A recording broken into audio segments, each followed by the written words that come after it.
going into earnings season again. Not everything's going to get hurt. We talk about commodities. We talk about Bitcoin. We talk about gold. Looks good. A lot of these things look good, but and oil. And Dan, you've been doing a lot of research on oil. We're always doing research on oil, but a couple of articles that you brought up were interesting. And listen, oil's all over the place, right? It was just fell below 100, went to 130, fell below 100. Now you're at 114 out of nowhere again. Again, pushing up inflation, pushing up rates. So oil. We have solutions, right? And we just won't act on them. Absolutely. We have a crazy situation with oil because just like the banking sector and lending, your biggest fear is, hey, if there's a recession, demand's going to go down. You don't need all the oil, so the price is going to fall out of bed. The two macro tailwinds right now, obviously the Russian invasion of Ukraine, the war going on there, the sanctions that followed from governments all over the world and continue. I know they've announced more sanctions earlier this week. They've announced them over the last weeks. The simple thing is you don't have the technology or the resources to just replace oil, gas, coal, and switch to green energy like so many of the world leaders would like and are forcing companies to. Even without the Russia thing, oil prices we're moving higher and sustainably higher because of ESG, environmental social governments, more politics, and more pushing from BlackRock that we've talked about in corporate America and the boards kind of taking over and influencing and pushing management away from fossil fuels. All of those were the thesis behind higher oil prices and the new normal. The war from Russia invading Ukraine have just pulled a little bit of that forward. However, what we don't know, Frank, is bearing a crazy recession where demand just falls through the floor. Who knows what's going to happen as this war plays out? Because if you damage, and as of now, I'm not trying to be a fearmonger, because as of I think even earlier this week, gas was still flowing through Ukraine from Russia, so there hasn't been disruptions on the energy flow yet, other than sanctions. Okay, yet they're really in between a rock and a hard place. So we were talking about how oil prices are going to be sustained higher for longer, and that's why you have to get exposure. Now, I don't know if you want to talk about the article do you want to talk about the Wall Street Journal article first, or do you want to talk about the capacity? Because there's rumors going around. Oilprice.com is a great website we've quoted before, and all around different messages boards that, hey, OPEC isn't increasing production like world leaders, us, UK, Boris Johnson, are asking, because maybe they don't have a lot of spare capacity or a lot of ability to increase that production as easily as what the market thinks. Bottom line is all this unknown just paves the way for much, much higher oil prices, and you could continue to gain exposure through Devon, Continental Resources, ExxonMobil, Viper Energy is a fun name that we used to kick around. Any pullbacks there, Frank, talk me out of being so bullish. It's hard. It's hard to talk about being bullish. I mean, let's go over some numbers here, right? So just simple math. And again, I don't like to throw too many numbers with people like, oh, freaking data. Just tell me what to buy, and I get it, right? That's why people subscribe to newsletters. But we as a world, right, there's 100 million barrels, right, that we consume a day, around 100 million barrels, which is funny because I think there's only 600 million in our strategic reserve. So that's for the U.S., right? I mean, so it's just 6 days, right? No, strategic for the world.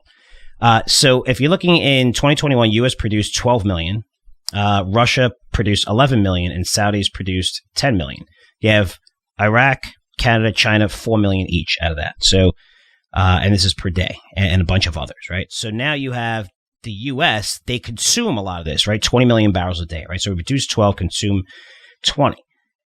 Now, Russia is a wild card, and it's 11 million barrels, and say half of that comes offline, and that's why it's pushing oil prices sharply, sharply higher. You're talking about, the second, out of the top 3 producers in the world, that second one is really, at war, holding back, and, we're putting sanctions on them, and we want Europe to put sanctions on them. This way nobody has electricity and they freeze to death in Europe, right? So this is what we're telling Europe to do, which is funny. They just can't do that, right? They can't. I wish they could. They just can't. They're too reliant on Russia for energy. So what do we do about this problem? Say if it's 4, 5, 6 million barrels of oil a day. Well, it's very simple. We have that here in the U.S. We could drill right here in the U.S., right? And become the most powerful freaking nation by far, just blowing it. We already are, but much, much more, right? And you're looking at who consumes the most. It's, yes, the U.S. is on it, but China, India, Europe, these are places that don't produce that much oil, produce zero oil, right? So that's why India has to buy oil, and they're like, hey, if Russia's selling it for cheap, we're going to buy. They don't have a choice. I mean, we could shut off whatever we want. We're a rich nation, right? A lot of places can't shut off oil. You can't shut off oil. You need it. It's a necessity, right? As much as you think alternative energy, no, you need it. So, for Russia to be sitting on this oil, they're going to be able to sell it to anybody who wants to buy it. And everybody wants to buy it outside of the U.S. because they're going to be getting it for cheap, unless they want to destroy their entire economies, which we know every political system is based on how their economy's doing. If your economy's doing great, you're going to get voted in. So these people, do they want to say, oh, you know what? We're not going to buy oil from Russia anymore and destroy our economy, and then we're not going to have a job and we're not going to be in office anymore? No. So even the politics that involve are crazy. But you brought up something with Harold Hamm, which I think is incredible, where he has, I think it's an op-ed, is it, in the Wall Street Journal, talking about the federal permits. I know, Yeah, I believe it was last week in the opinion section of the Journal. And he highlighted, and Howard Hamm is, I'm second guessing myself, it's Continental Resources, right? Yep, Continental Resources. Founded, and I think he's still chairman. Wrote one of the biggest checks ever when he got divorced. Yeah. Google that image. That is awesome. Or DuckDuckGo, because that is hilarious how you got to write all over the face of the check. Hilarious to everyone except for him. Yeah, well, hey, when you got that kind of money, you can still laugh at it. Yeah. He has a great point. I encourage anybody to listen to it. The one thing that stood out to me was, of course, you're going to have the politics involved in everything. That's why you ought to pay attention to politics, because it literally affects everything that you do and spend money on in your lives. He pointed out, because the press secretary was talking about, and I always butcher her name, but she was talking about, hey, the Biden administration has highlighted several times that there's like 9,000 permits already available for oil companies to begin or start or continue drilling here in the U.S. So you have this tug of war where the oil companies are saying, hey, take the chains off of us, quit holding us back, quit making our lives harder, we'll produce more oil. Instead, you're calling on Middle East and other venues to, they're trying to do an Iran deal to get oil on supply, et cetera, when we have it right here at home. The White House is countering that with, you guys are just gouging prices. You're taking advantage of higher prices and just profiting and hurting consumers on it. So this 9,000, the White House has said, hey, there's 9,000 permits out there. In the Wall Street Journal, Mr. Hamm points out that the 9,000 they like to tout is really tied down with a lot of litigation. That's not just like saying, hey, there's literally 9,000 that can be used or start drilling right now. He says, according to their calculations, there's only about 1,500 permits, leases, etc., that are available. And a lot of those, he doesn't give more detail, but a lot of those are already producing. Who's telling the complete truth? Who knows? The point and takeaway here is you're always going to have these policies back and forth. Politics play an intricate role. The outcome of this situation is higher prices. As an individual, you need to understand, look at it like a game. It's March Madness where we're competing against one another. The policies that they're inflicting and forcing are going to make energy prices higher. As an individual investor, I look at the world as one of the only ways to fight back is to increase your net worth to try to be able to sustain a standard of living or increase it. So invest, listen to what they're telling you and make money off of it. Gain exposure to oil and commodities and keep the wolf away from the door a little bit longer. I don't want to sound so doom and gloom, but the odds are stacked against us individual investors, so, pay attention. Hell, it's bad. Even Axios, Frank, is reporting that Jamie Dimon from JP Morgan Chase, Jamie Dimon, is encouraging Biden to increase domestic oil and gas and wants to come up with a plan. Now, take this with a grain of salt because it was a closed-door meeting. It wasn't on Biden's schedule, blah, blah, blah, blah, blah, blah. Anyway, shit's about to hit the fan with oil if Jamie Dimon is actually increasing or calling on that, if that's true. All right, so a lot of things here, right? So one, it's important to realize that we're going into an election year, which is insane when you think about our national security. But that's the most important thing for our politicians is getting reelected.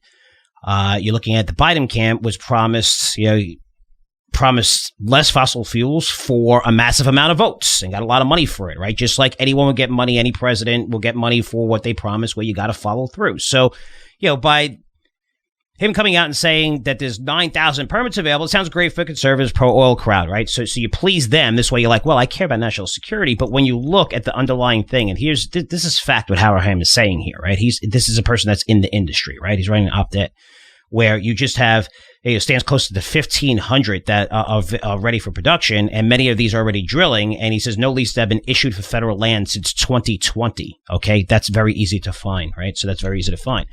So the fact that we're not opening this up is crazy. And, you could say, well, Harold Hamm is talking his book, right? And you're right. And the oil guy is probably going to make more money on this, and that's fine. However, how about we open it up and we take a large amount of those profits generated specifically on those leases and start funneling them to alternative energy things like solar, like wind, whatever, electricity, right? Open up more plants for EV vehicles. Have oil companies invest directly in this or use this as their carbon offsets to lower their carbon emissions. Doesn't that make sense? That pleases everybody, right? That pleases everybody. But we have the ability to become extremely powerful sitting on massive oil reserves. Oil prices are through the roof. They're killing the consumer right now. I would think Biden has no choice to do this and make sense, and why you're not doing this and asking other nations that hate us, Iraq, whether it's Venezuela. I mean, can you guys produce a little more oil? Well, are you crazy? I mean, you're going to strengthen their economies when we're sitting on this right here where we could drill it, and we have the best technology in the world that apparently a lot of people just can't mimic or use when it comes to fracking hydraulic. This is the time. This is national security. This isn't about whatever. But Harold Hamm, even if he's talking his book, that's fine, because even if you're an environmentalist, left or whatever, I mean, someone who actually looks at numbers, which is probably like 2% of people, right? Doesn't matter the numbers or anything, right? They're always going to ask for more. This is a great solution for you. Solar, electric, wind, alternative energy. This is going to get developed much, much faster since you're going to have a ton of this money floating into this. It makes sense on every single level except on the political level, because if you do this, you're going to get attacked by the left. You're going to lose lots of votes going into here. And right now it looks like they're going to get buried, the Democrats, in the midterms. And they're just pushing this off. Watch what you see. No matter what happens, no one can predict what's going to happen in November. If you predicted today, it'll be a blowout. But who knows what's going to happen by November? Who knows, right? No matter who's in office, you're going to see this open up. You're going to see this open up. They're going to open up because now they don't have to worry for another couple of years. So they're going to be like, okay, if you see in this war, hopefully it's not as bad as it is now, and it doesn't exist, and whatever, there's ceasefire or some kind of peace agreement, everything's better. I'm hoping that happens tomorrow. But if it doesn't, heading into that, you're going to see once the election is done, now you're going to see this, which is insane to me. Which is fucking insane. Like, why wouldn't we be doing this now? Why? This is national security. This isn't about politics. We have oil. We could produce it. It's going to make us incredibly powerful. Everybody's in dire need of it. You're hurting us, right? You're killing the consumers. You're killing people who pay their bills, where the energy prices are through the roof. You're looking at, it's just, now you're seeing interest rates go up tremendously because this is causing even more inflation. Are you just going to sit back and do nothing? Because we have a solution. This isn't something we don't have a solution to. This is a viable solution that you could check the box for everybody. If everybody should be on board with something like this. If you're environmentalists, take that money, take some of that and throw it into, again, offset, carbon credits, whatever. Oil companies have to do this anyway. It makes no sense why we're not doing this, other than the fact that our politicians are going to go back on their word when they promise, less fossil fuels. But times are different. This is national security now. This is a very, very big deal. India is in dire need of oil. Europe's in dire need of oil. They're in dire need of this stuff. And Russia is cutting back, and now we're seeing how powerful they are. They really are that powerful. So it's sad about the situation. I don't know if anything's going to be done by it, but it's probably going to lead to even higher oil prices, like you said. Of course. You want to look at politics, and this is an investment podcast. How do you make money off it? You could scream from the top of the mountain, hold up signs, less fossil fuels, or, open up the drilling, whatever. Bottom line is, we're not going to see this happen right away.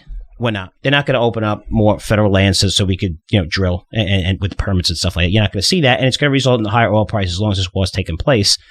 So you're going to see, there's still an opportunity to really invest in oil and make some money here.